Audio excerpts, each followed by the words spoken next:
This presentation looks at the role of the independent administrator in a supply chain integrity solution. A key element of any centralized solution for industry-wide cooperation for supply chain integrity is the instantiation of an independent administrator to represent the best interests of the stakeholders, both to establish the solution as well as to adapt to changes over time. This includes the supply chain members themselves, as well as regulators such as the FDA, law enforcement, and the solution provider. The independent administrator provides governance of the track and trace solution. This slide depicts the relationship of the independent administrator with the stakeholders in the U.S. pharmaceutical industry. The administrator is a non-profit organization similar to Safe Biopharma, which provides identity and access management services to the industry to enable cross-company collaboration on research. For the proposed supply chain integrity solution, the industry is best served by a single administrator to manage collaborations that involve various private and/or confidential data, such as sales data.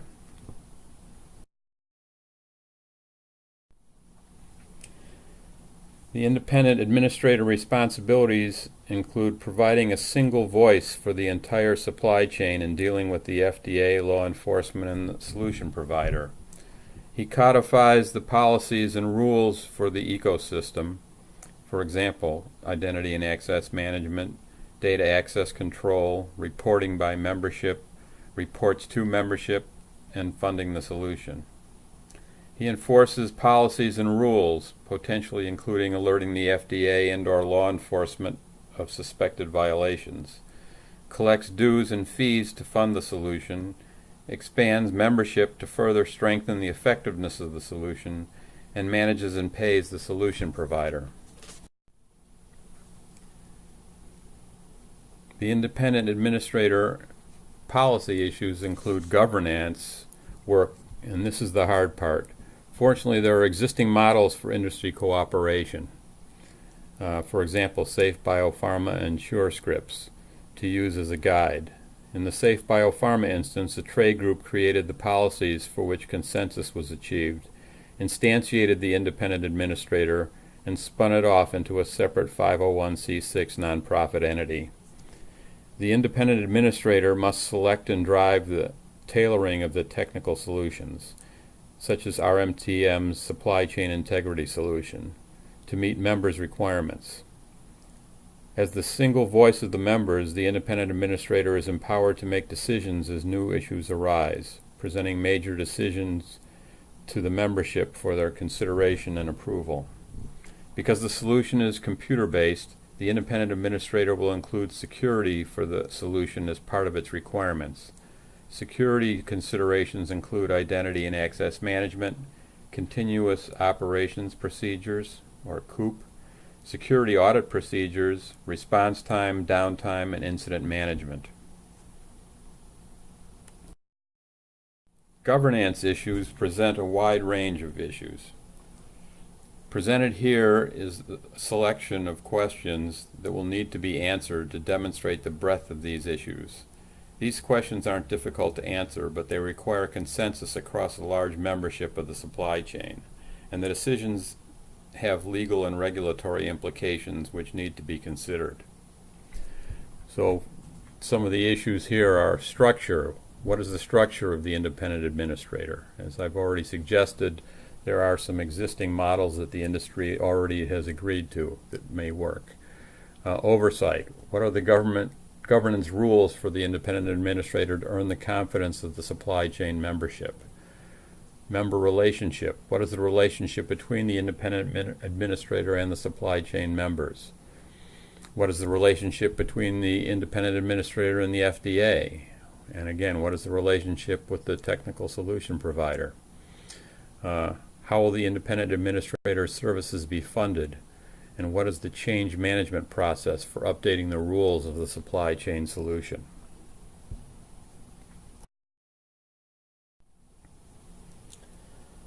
We have created a straw man to illustrate one set of governance approaches.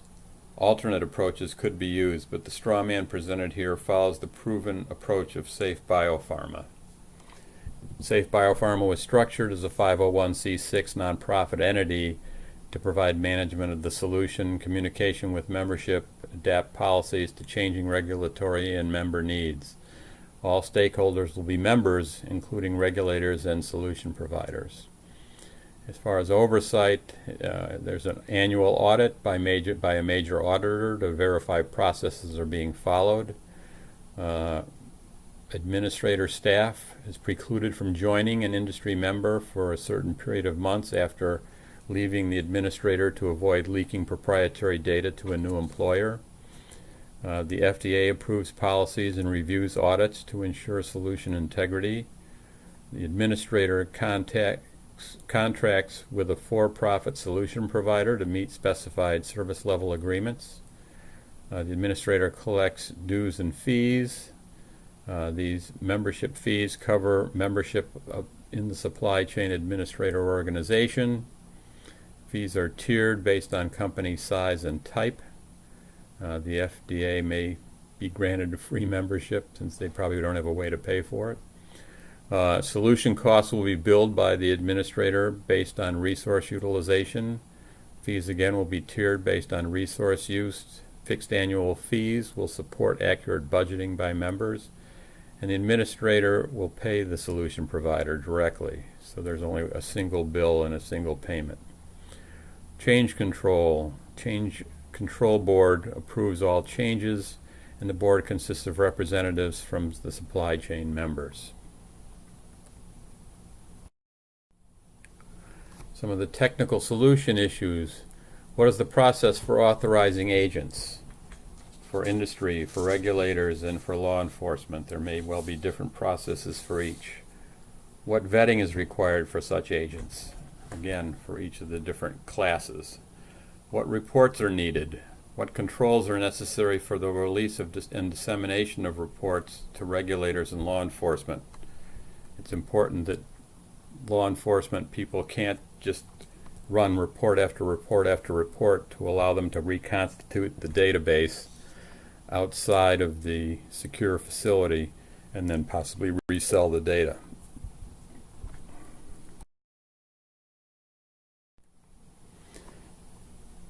Technical issues, comparison.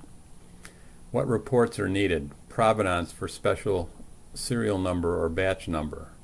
Transaction details for specified transactions. Recall notice for special serial numbers of batch numbers. List of parties to whom product A was sold. List of parties from whom product A was bought. List of parties to whom product A was sold with serial numbers. Similar list of parties from whom product A was bought with serial numbers. Suspicious activity report. This is maybe where entity A continues to try to sell or resell products not verified to be in inventory.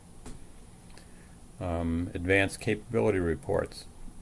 While it's not part of the law, it may well be beneficial to report and track decommissioning and shipper identification.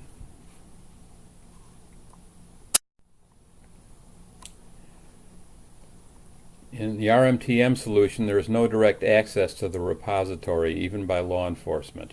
Access to the repository is provided only through predefined reports. Among the rules that the independent administrator manages are how the FDA or law enforcement accesses the system. How many reports can be requested before there is suspicion that an authorized agent is seeking confidential information for nefarious purposes? Or alternatively, if too much information is being sought, have the credentials of an authorized agent been compromised and some third party is now using them? Some of the security issues to be considered with are, should agents be limited to using queries for standard reports from a menu to allow for isolation from the database? What data should be kept in the blockchain and what data can be stored separately? For non-blockchain data, what backup needs to be provided? Identity and access management. Who can access what information? Supply chain members assume they can only see transactions for which they are a direct party.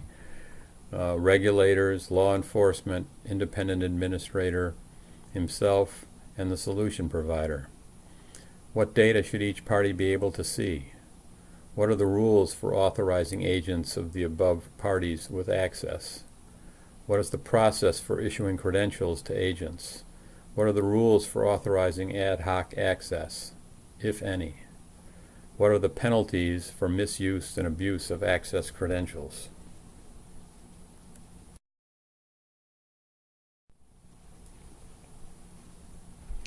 Some additional features of the solution that can be implemented that go above and beyond current DSCSA requirements if the industry needs to adapt to subsequent changes in the law. This flexibility provides easy adaptability of the solution to future regulatory changes as well as expansion of the system to other jurisdictions outside of the U.S. So some of these are the fact that we can track final sale, not currently required. This would be the sale to a retail customer. The system can track change of custody, not just change of ownership. It can use the full GS1 EPSIS event support if necessary, incorporating foreign markets, both suppliers and purchases, into the supply chain, and tracking handoffs to and from shippers, common carriers, FedEx, UPS, rail and ship lines.